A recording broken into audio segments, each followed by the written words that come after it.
Thanks for watching. Don't forget to like, comment, share and subscribe to.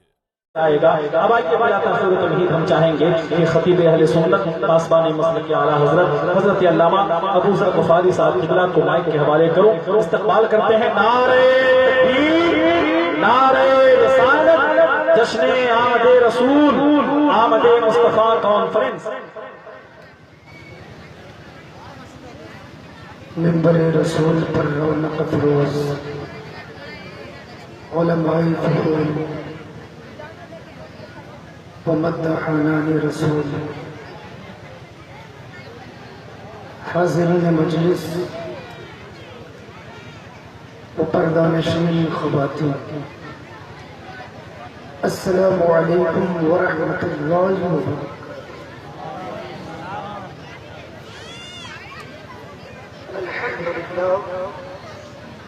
الحمد لله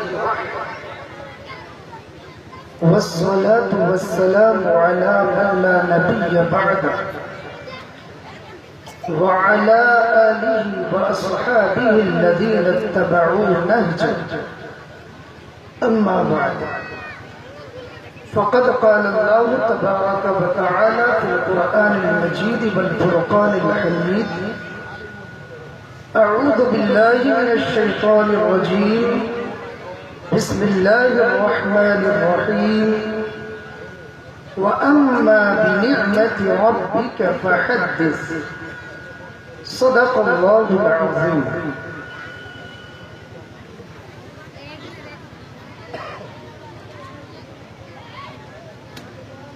میں نے بارگاہ رسالت مآب میں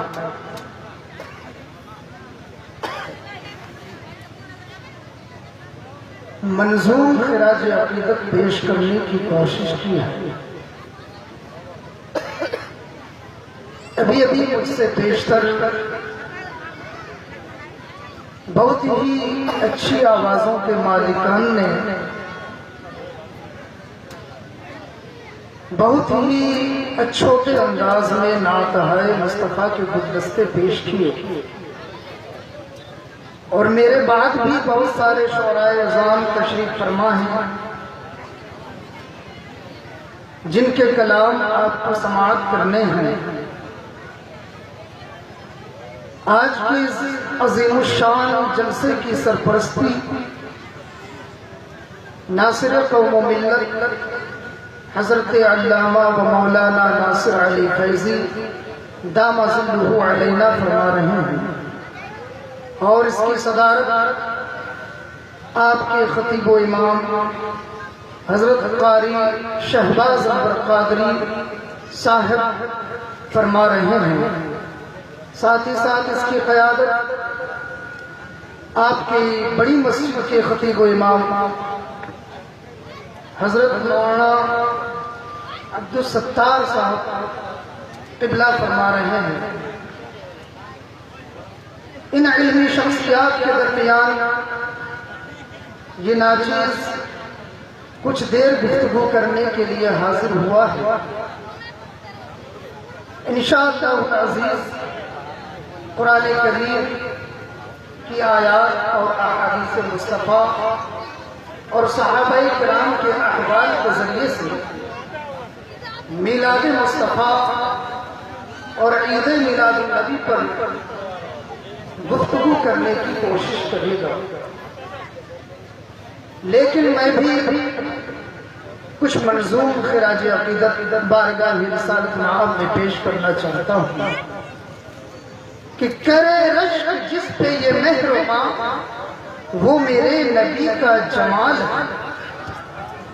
کرے رشک جس پہ یہ مہر و ماں وہ میرے نبی کا جمال ہے، اور کوئی ثانی ان کا جہاں میں یہ قسم خدا کی، کوئی ثانی ان کا جہاں میں ہو یہ قسم خدا کی محال ہے.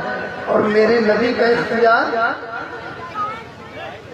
کہ ہے انہی سے سب، ہے انہی کا سب، ہے انہی سے سب، ہے انہی کا سب، کہ رضا ہے ان کی رضا رب، ہے انہی سے سب، ہے انہی کا سب، کہ رضا ہے ان کی رضا رب. جس جسے ٹال دے وہ حرام ہے، جسے چاہے وہ حلال ہے، کرے رشک جس میں جزاکم اللہ، وہ میرے نبی کا جمال ہے۔ اور کہیں ہم سبھی انبیاء ہے زباں پہ ان کی انا لہا، کہیں ہم سبھی انبیاء ہے زباں پہ ان کی انا لہا، جہاں سب کو اپنی ہی فکر ہے انہیں امتی کا خیال ہے، جہاں سب کو اپنی ہی فکر ہے انہیں امتی کا خیال ہے۔ اور مؤذنین اذان تو دیتے ہیں مگر یوں اذان تو دیتے ہیں سب، یوں اذان تو دیتے ہیں سب، نہیں فرق لفظوں میں کچھ مگر، یوں اذان تو دیتے ہیں سب بشر، نہیں فرق لفظوں میں کچھ مگر، جسے سن کے جھومے ملائکہ وہ محض اذان بلال ہے، جسے سن کے جھومے ملائکہ وہ محض اذان بلال ہے۔ اے ابو ذر اتنا مجھے بتا تجھے ڈر ہے کیسا حساب کا، اے ابو ذر اتنا مجھے بتا تجھے ڈر ہے کیسا حساب کا، تو گدا ہے اس کا جو اختیار میں آپ اپنی نعرہ تکبیر، نعرہ رسالت، جشن آمد رسول، آمد مصطفیٰ کانفرنس۔ اے ابو ذر اتنا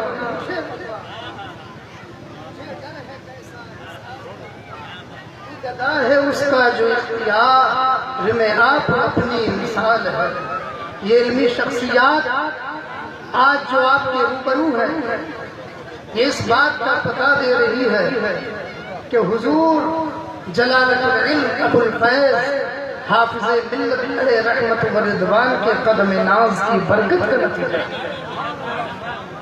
حضور سیدی و سندی حافظ ملت علیہ رحمہ کیا انہوں نے علمی ماحول پیدا کیا ماشاءاللہ۔ میں نے سنا ہے کہ آپ کے مقام کی سرزمین میں حضور حافظ ملت علیہ رحمہ تشریف لائے اور انہی کے قدموں کی برکت سے یہاں ایک علمی ماحول پیدا ہوا، علماء کرام پیدا ہوئے اور آپ کے دلوں میں علم دین کا جذبہ پیدا ہوا۔ یہ سن کر بہت ہی خوشی ہوئی۔ الحمدللہ اس ناچیز کو بارگاہ اپنے فیض میں 9 سال اکتساب فیض کا موقع ملا اور خوب فیض لوٹا الحمدللہ، یہاں تک کہ بچے کہنے لگے کہ ان دو بھائیوں نے اتنا لوٹ لیا ہے کہ اب اشرفیہ خالی ہے۔ حضور عزیز ملت کے ہاتھوں سے ماشاءاللہ ہر سال انعام کھانے کا موقع ملا، وہیں پر قرأت سبا بھی میں نے مکمل کی اور عربی وغیرہ زبان میں بھی میں نے تقریر کی ہے۔ الحمدللہ یہ حضور حافظ ملت کا کرم، بزرگان دین کا فضل ہے۔ عزیزان ملت اسلامیہ، میں نے خطبہ مسنونہ کے بعد جس آیت کریمہ کی تلاوت کا شرف حاصل کیا ہے، آئیے اس سے متعلق کچھ عرض کرنے سے پیشتر بارگاہ رسالت آپ صلی اللہ تعالی علیہ وسلم میں بسط خلوص عقیدت و احترام کے ساتھ جھوم جھوم کر درود پاک کا ہدیہ نشابر کرے، بآواز بلند پڑھیں اللہم صلی علی سیدنا شفیعنا حبیبنا نبینا مولانا محمد وبارک وسلم صلاۃ و سلام علیک یا رسول اللہ صلی اللہ تعالی علیہ وسلم۔ میں تو بہت زیادہ مشہور مقرر آدمی نہیں ہوں، میرے بعد ایک بہت ہی اچھے خطیب اور اصلاح معاشرہ پر بولنے والا ایک عمدہ مقرر حضرت علامہ مولانا جنید عالم جمالی صاحب قبلہ وہ کچھ ہی دیر میں تشریف لانے والے ہیں۔ آپ ان کی زبان سے بھی ایک نایاب خطاب سماعت کریں گے، لیکن اللہ تبارک و تعالی قرآن مقدس کے اندر ارشاد فرماتا ہے وَأَمَّا بِنِعْمَةِ رَبِّكَ فَحَدِّثْ، اپنے رب کی نعمت کا چرچا کرو، اپنے رب کی نعمت کا خوب چرچا کرو۔ آپ لوگوں نے یہ محفل پاک منعقد کیا ہے کس سلسلے میں؟ آمد رسول صلی اللہ علیہ وسلم کے سلسلے میں، مگر آپ کو پتہ ہونا چاہیے کہ کیا آمد رسول پر خوش ہونا چاہیے، اس طرح کی محفلیں منعقد کرنی چاہیے یا نہیں؟ انشاءاللہ العزیز میں آپ کے سامنے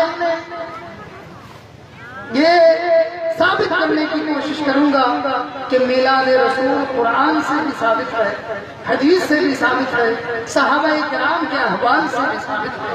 ایک چیز علماء فضول کے حوالے کروں گا کہ اصل میلاد قرآن و حدیث سے ثابت ہے، اصل میلاد قرآن و حدیث سے ثابت ہے، اور جس کی اصل قرآن اور حدیث سے ثابت ہو اسے بدعت کہنا خود بدعت ہے۔ جس کی اصل قرآن اور حدیث سے ثابت ہو اسے بدعت کہنا یہ بدعت ہے، اور جو کسی سنت کو بدعت کہے وہی خود بدعتی ہے۔ یہ بات ذہن نشین کر لے، جو کسی سنت کو بدعت کہے وہ خود بدعتی ہے۔ اللہ تبارک و تعالی نے خود رسول کائنات صلی اللہ علیہ وسلم کا میلاد منایا ہے، کیونکہ قرآن پاک میں اللہ تبارک و تعالی ارشاد فرماتا ہے لقد من اللہ علی المؤمنین اذ بعث فیہم رسولا من انفسہم یتلو علیہم آیاتہ ویزکیہم وَيُعَلِّمُهُمُ الْكِتَابَ وَالْحِكْمَةَ وَإِنْ كَانُوا مِنْ قَبْلُ لَفِي ضَلَالٍ مُبِينٍ۔ ایک بات بتائیں، ہم میلاد پاک میں کرتے کیا ہیں؟ میلاد پاک میں حضور اکرم صلی اللہ علیہ وسلم کی ولادت کا تذکرہ کرتے ہیں، اس کے بعد سرکار دو عالم صلی اللہ علیہ وسلم کے اوصاف کو بیان کرتے ہیں، ان کے اخلاق و کردار کو بیان کرتے ہیں، اس کے بعد سرکار دو عالم صلی اللہ علیہ وسلم کی آمد سے پہلے اس دنیا کی کیفیت کیا تھی، اس دنیا کا حال کیا تھا، اسے ہم بیان کرتے ہیں۔ اب قرآن کریم کی آیت کو دیکھو، اللہ تبارک و تعالیٰ بھی نبی پاک صلی اللہ علیہ وسلم کا میلاد منا رہا ہے کہ پروردگار عالم سب سے پہلے نبی کریم صلی اللہ علیہ وسلم کی بعثت اور ولادت کا تذکرہ فرما رہا ہے، اور فرماتا ہے لقد من اللہ علی المؤمنین اذ بعث فیہم رسولا من انفسہم، کہ اللہ نے مومنوں پر احسان کیا جب اس نے انہی میں سے ایک رسول بھیجا۔ بتاؤ، اللہ نے رسول کے بھیجنے کا تذکرہ فرما کر رسول کی ولادت کیا جاتا ہے، پھر پروردگار عالم ارشاد فرماتا ہے رسول کائنات صلی اللہ علیہ وسلم کے اوصاف و کمالات کا بیان یوں فرماتا ہے یتلو علیہم آیاتہ ویزکیہم ویعلمہم الکتاب والحکمہ، کہ وہ رسول ایسے رسول ہیں جو مومنوں پر قرآن کی آیتیں تلاوت کرتے ہیں، مومنوں کو ستھرا بناتے ہیں، ویعلمہم الکتاب، اور مومنوں کو کتاب اور حکمت کی تعلیم دیتے ہیں، وَإِنْ كَانُوا مِنْ قَبْلُ لَفِي ضَلَالٍ مُبِينٍ۔ اب اس جملے کے اندر پروردگار عالم اس کیفیت اور حالت کو بیان فرما رہا ہے جو سرکار دو عالم صلی اللہ علیہ وسلم کی ولادت سے پہلے کی حالت تھی۔ پروردگار عالم فرماتا ہے وَإِنْ كَانُوا مِنْ قَبْلُ لَفِي ضَلَالٍ مُبِينٍ، اگرچہ سرکار کی آمد سے پہلے لوگ تھوڑی ہوئی گمراہی میں مبتلا۔ آپ غور کریں، جس طریقے سے ہم میلاد مناتے ہیں، سرکار دو عالم صلی اللہ علیہ وسلم کی پیدائش کا ذکر کرتے ہیں، سرکار دو عالم صلی اللہ علیہ وسلم کے اوصاف اور ان کے کمالات کا ذکر کرتے ہیں، اور ساتھ ہی ساتھ یہ ذکر کرتے ہیں کہ سرکار کی آمد سے پہلے دنیا کی کیفیت کیا تھی، دنیا کے لوگ کس قدر گمراہی میں مبتلا تھے، منہیات شرعی میں ڈوبے ہوئے تھے۔ آج قرآن کریم کی آیت اس بات کی شاہد ہے، اس بات پر دلیل ہے کہ رب تبارک و تعالیٰ بھی نبی کریم صلی اللہ علیہ وسلم کا اسی انداز میں بناتا ہوا۔ سبحان اللہ، نعرہ تکبیر، نعرہ رسالت، میلاد مصطفیٰ۔ اور میلاد مصطفیٰ کی خوشی تو خود سرکار نے منائی۔ بخاری شریف یہ جو بہت کہتے ہیں کہ مجھے سیاہ ستہ سے حوالہ چاہیے، لو سیاہ ستہ سے حوالہ، اور سیاہ ستہ کی پہلی کتاب صحیح البخاری میں یہ حدیث مرقوم ہے کہ سئل رسول اللہ صلی اللہ علیہ وسلم عن صوم یوم الاثنین فقال فیہ ولدت وفیہ انزل علی، کہ رسول کائنات صلی اللہ علیہ وسلم ہر سوموار کو روزہ رکھا کرتے تھے۔ کب روزہ رکھتے تھے؟ سوموار کے دن۔ سرکار دو عالم کو کم کر دیجئے، سرکار دو عالم صلی اللہ علیہ وسلم ہر سوموار کو روزہ رکھتے تھے۔ صحابہ کرام نے عرض کیا یا رسول اللہ صلی اللہ علیہ وسلم آپ سوموار کا دن مخصوص کر کے روزہ کیوں رکھتے ہیں؟ آپ سوموار کے دن کی تعیین کر کے روزہ کیوں رکھتے ہیں؟ تو سرکار مدینہ صلی اللہ علیہ وسلم نے جواب دیا، فرمایا فیہ ولدت وفیہ انزل علی، ارے میں سوموار کو اس لیے روزہ رکھتا ہوں کہ اسی دن تو میری پیدائش ہوئی تھی اور اسی دن میں قرآن کا اترنا شروع ہوا۔ کہتے ہیں کہ دن اور تاریخ متعین کر کے نبی کا میلاد منانا ناجائز ہے، بتاؤ سرکار دو عالم صلی اللہ علیہ وسلم نے خود دن اور تاریخ کی تعین کی ہے یا نہیں؟ ہر سوموار کو اہتمام کرنا اس بات کی دلیل ہے کہ کسی دن اور تاریخ کے متعین کرنے سے کوئی جائز اور سنت کام ناجائز اور حرام نہیں ہوتا۔ اور سنو، اب صحابہ کرام کی بارگاہ میں آؤ، صحابہ کرام نے نبی کا میلاد منایا کہ نہیں؟ الحمدللہ ہم سنی سینہ ٹھوک کر کہتے ہیں صحابہ کرام نے بھی سرکار کا میلاد منایا ہے۔ یہ حدیث سنن ابن ماجہ میں بھی، صحیح مسلم میں بھی اور جامع الترمذی میں بھی ہے۔ حضرت معاویہ رضی اللہ تعالیٰ عنہ سے مروی ہے۔ یہ حضرت معاویہ رضی اللہ تعالیٰ عنہ کون؟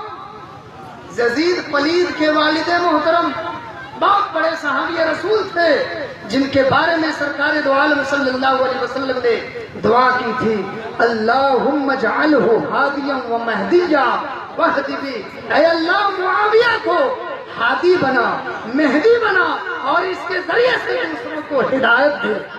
اللہ اکبر، جن کے بارے میں سرکار دو عالم صلی اللہ علیہ وسلم نے ایک موقع پر یہ دعا فرمائی، اللہم علم معاویۃ الکتاب والحساب، کہ اللہ معاویہ کو قرآن اور حساب کا علم عطا فرما۔ حضرت امیر معاویہ کوئی عام صحابی نہیں تھے، یہ جو قرآن نبی پر نازل ہوتا تھا اس قرآن کو لکھنے والے یعنی کاتب وحی حضرت امیر معاویہ رضی اللہ تعالیٰ۔ اس لیے کبھی بھی صحابی رسول کی شان میں گستاخی نہ کرنا۔ بہت سارے پیر نکل پڑے ہیں جو حضرت امیر معاویہ کی شان میں گستاخی کرتے ہیں۔ سن لیں، جسے اللہ کے رسول نے دعا دی ہو، جسے اللہ کے رسول نے ہادی مہدی اور اہدی بھی کی دعا دی ہو، وہ کبھی گمراہ نہیں ہو سکتا ہے۔ اور صحابی رسول تو ایسے ہیں کہ سرکار فرماتے ہیں اصحابی کالنجوم بأیہم اقتدیتم، کہ میرے صحابہ ستاروں کے مانند ہیں، ان میں سے جس کی بھی پیروی کر لو گے راہ ہدایت پا جاؤ۔ اس لیے صحابہ کی شان میں گستاخی مت کرنا۔ وہ حضرت امیر معاویہ رضی اللہ تعالیٰ عنہ اس حدیث کے راوی ہیں۔ وہ فرماتے ہیں خرج رسول اللہ صلی اللہ تعالیٰ علیہ وسلم علی حلقہ ای من اصحاب، کہ رسول کائنات صلی اللہ علیہ وسلم صحابہ کرام کی ایک مجلس کے پاس گئے۔ صحابہ کرام یوں حلقہ بنا کر بیٹھے ہوئے تھے اور کیا کر رہے تھے؟ اللہ کے رسول صلی اللہ علیہ وسلم نے پوچھا ما جلسکم، تمہیں کس چیز نے بٹھایا ہے، یعنی کس لیے تم لوگ بیٹھے ہو؟ تو صحابہ کرام نے عرض کیا جانتے ہو کیا؟ صحابہ کرام نے عرض کیا جلسنا ندعو اللہ ونحمدہ علی ما ہدانا لدینہ ومن علینا بک یا رسول اللہ۔ عزیزان ملت اسلامیہ، صحابہ کرام نے بارگاہ رسالت میں عرض کیا یا رسول اللہ ہم اس لیے بیٹھے ہیں کہ اللہ تبارک و تعالی نے جو اپنے دین کے ذریعے سے ہمیں ہدایت عطا فرمائی ہے، اسی ہدایت پر اللہ تبارک و تعالیٰ کا ذکر کر رہے ہیں اور اس کی حمد و ثنا کر رہے ہیں۔ وَمَنَّا بِكَ وَمَنَّا عَلَيْنَا بِكَ، اور یا رسول اللہ اللہ نے جو آپ کے ذریعے سے ہم پر احسان کیا ہے اسی کا شکر ادا کر رہے ہیں۔ آپ کے ذریعے سے جو اللہ نے ہم پر احسان کیا ہے، یعنی آپ کی آمد کے ذریعے سے، آپ کی ولادت کے ذریعے سے، آپ کی بعثت کے ذریعے سے، آپ کی پیدائش کے ذریعے سے جو ہم پر احسان کیا ہے کہ اسلام جیسا مذہب عطا کیا ہے، اسی پر ہم اللہ تبارک و تعالیٰ کا شکر ادا کر رہے ہیں۔ تو جانتے ہو سرکار مدینہ صلی اللہ علیہ وسلم نے کیا فرمایا؟ فرمایا اللہ اجلسکم الا ذالک، کہ کیا کیا اللہ کی قسم کھا کر بتاؤ تو اسی چیز نے تمہیں بٹھایا ہے، یعنی کیا تم اسی ذکر و شکر کرنے کے لیے یہاں بیٹھے ہو؟ تو صحابہ کرام نے عرض کیا واللہ ما اجلسنا الا ذالک، اللہ کی قسم اللہ نے ہمیں اسی لیے بٹھایا ہے، اسی ذکر و شکر کے لیے ہمیں بٹھایا ہے۔ تو اللہ کے رسول صلی اللہ علیہ وسلم واللہ ما اجلسنا الا ذالک، ہاں ہمیں اسی ذکر و شکر نے بٹھایا ہے، یعنی ہم اسی ذکر و شکر کرنے کے لیے یہاں اکٹھا ہوئے ہیں، یہاں بیٹھے ہوئے ہیں۔ تو سرکار مدینہ صلی اللہ علیہ وسلم ارشاد فرماتے ہیں اما انی لم استحلفکم، کہ سنو میں نے تم سے قسم نہیں لی ہے تہمت لکم، اس بنیاد پر کہ مجھے کچھ شک ہے تمہاری باتوں میں، نہیں مجھے معلوم ہے کہ تم لوگ اسی ذکر و شکر کے لیے بیٹھے ہو۔ وَلَكِنَّهُ أَتَانِي جِبْرِيلُ فَأَخْبَرَنِي أَنَّ اللَّهَ عَزَّ وَجَلَّ يُبَاهِي بِكُمُ الْمَلَائِكَةَ، ارے میں تو اس لیے پوچھ رہا ہوں کیونکہ ابھی جبریل امین علیہ السلام آئے اور انہوں نے مجھے بتایا کہ اللہ تبارک و تعالی صحابہ کرام کی اس مجلس پر اپنے فرشتوں کے درمیان فخر فرما رہا۔ تو یہ ایسی مجلس ہے کہ جس مجلس پر اللہ تبارک و تعالی بھی فخر فرماتا ہے، اپنے فرشتوں کے ساتھ فخر فرماتا ہے، اپنے فرشتوں کے ساتھ فخر فرماتا ہے۔ بتاؤ اب بھی کہو گے کہ میلاد منانا ناجائز ہے؟ بولو ہاتھ اٹھا کر، کیا کہتے ہو؟ میلاد منانا جائز ہے؟ زور سے بولو، میلاد منانا جائز ہے، میلاد منانا قرآن سے ثابت ہے، میلاد منانا سرکار دو عالم کی سنت ہے، میلاد منانا صحابہ کرام کی سنت ہے، اور یہ میلاد ایک ایسی مجلس ہے کہ جس مجلس پر اللہ بھی فخر فرماتا ہے۔ عزیزان ملت اسلامیہ، اب ایک اعتراض وہ لوگ کرتے ہیں، اچھا اس سے پہلے میں ابو لہب کا وہ واقعہ بھی بیان کروں۔ ابو لہب کو جانتے ہوں گے، جس کے بارے میں سورہ لہب نازل ہوا، تبت یدا ابی لہب و تب، یعنی وہ کٹر دشمن رسول تھا، ٹوٹ جائے ابو لہب کے دونوں ہاتھ۔ مگر سنو یہ بھی بخاری کی حدیث ہے۔ کہاں کی حدیث ہے؟ بخاری شریف کی حدیث ہے۔ بخاری جانتے ہیں نا، اصح الکتب بعد کتاب اللہ، کہ بخاری شریف آسمانی کتابوں کے بعد، یعنی اللہ کی کتابوں کے بعد، قرآن کے بعد اسلام میں جس کتاب کا مقام اور مرتبہ سب سے زیادہ بلند ہے اس کا نام بخاری ہے۔ اصح الکتب بعد کتاب اللہ، اسی بخاری کی حدیث ہے کہ اسی بخاری میں ہے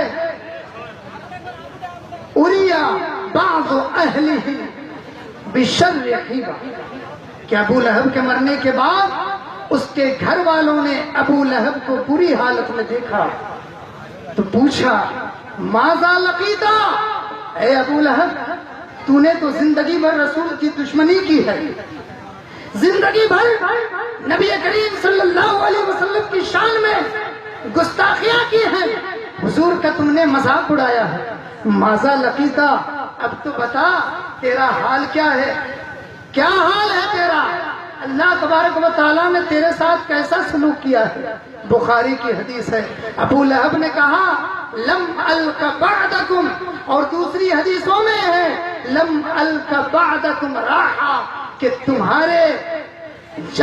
تمہاری دنیا سے کوچ کرنے کے بعد میں نے کبھی راحت نہیں پائی ہے، میں نے کبھی آرام نہیں پایا ہے، میں نے کبھی جو ہے جنت کی نعمتیں یا کوئی آرام اور سکون نہیں پایا ہے، لیکن غیر انی سقیت فی ہذہ بعطاقۃ صہیبہ، مگر مجھے ان دو انگلیوں کے بیچ سے کچھ پانی پینے کو مل جاتا ہے، اس کی وجہ یہ ہے کہ میں نے انہی دو انگلیوں کے ذریعے سے اپنی داسی صہیبہ کو آزاد کیا تھا، جس آزاد کرنے کی بدولت نبی کریم صلی اللہ علیہ وسلم کے میلاد کی خوشی میں جو میں نے آزاد کیا تھا ان انگلیوں کے ذریعے سے اس آزاد کرنے کے عوض پروردگار عالم سوموار کے دن میرے عذاب میں کمی فرما دیتا ہے، میرے عذاب میں تخفیف فرما دیتا ہے، جس کی وجہ سے ان دو انگلیوں کے بیچ سے کچھ پانی پینے کو مل جاتا ہے۔ تو میں کوٹام کے سنی مسلمانوں تم سے پوچھنا چاہتا ہوں کہ جب ابو لہب جیسا کٹر دشمن رسول اور سڑا ہوا کافر سرکار کا میلاد منانے کی وجہ سے اس کے عذاب میں کمی ہو جائے، تو اگر ہم غلامان مصطفیٰ، اگر ہم عاشقان مصطفیٰ، اگر ہم محبان مصطفیٰ نبی کریم صلی اللہ علیہ وسلم کی آمد کا جلسہ سجائیں تو ہمارے عذاب میں کمی کیوں نہیں ہو سکتی؟ ارے جو محفل میلاد محمد کو پڑھائے، اللہ سے مانگے، جو مراد اپنی وہ پائے، محتاج کسی کا نہ ہو، کچھ دکھ نہ اٹھائے، مر جائے تو جنت میں بڑے شوق سے۔ تو میں نے قرآن کریم کی آیت پڑھی تھی، وَأَمَّا بِنِعْمَةِ رَبِّكَ فَحَدِّثْ، اپنے رب کی نعمت کا خوب خوب چرچا کرو۔ نعرے تکبیر، نعرے رسالت، سرکار کی آمد، آقا کی آمد، مختار کی آمد، زمین بولے، آسمان بولے، چاند بولے، سورج بولے، پتی پتی پھول پھول، پتی پتی پھول پھول، نعرے تکبیر، نعرے رسالت۔ تو یہ اللہ تبارک و تعالیٰ کے حکم کے بھی عین مطابق ہے کہ اللہ نے فرمایا ہے وَأَمَّا بِنِعْمَةِ رَبِّكَ فَحَدِّثْ، اپنے رب کی نعمت کا خوب خوب چرچا کرو۔ لہٰذا ہم سنی مسلمانوں کو چاہیے کہ اللہ کے رسول صلی اللہ علیہ وسلم کے آمد کے مہینے میں گھروں میں بھی محافل کا انعقاد کریں، میلاد شریف کا اہتمام کریں۔ میں بس انہی چند جملوں کے ساتھ آپ کی بارگاہ سے رخصت حاصل کرنا چاہتا ہوں۔ استغفر اللہ ربی من کل ذنب واتوب الیہ وما علینا الا البلاغ۔ السلام علیکم ورحمۃ اللہ وبرکاتہ۔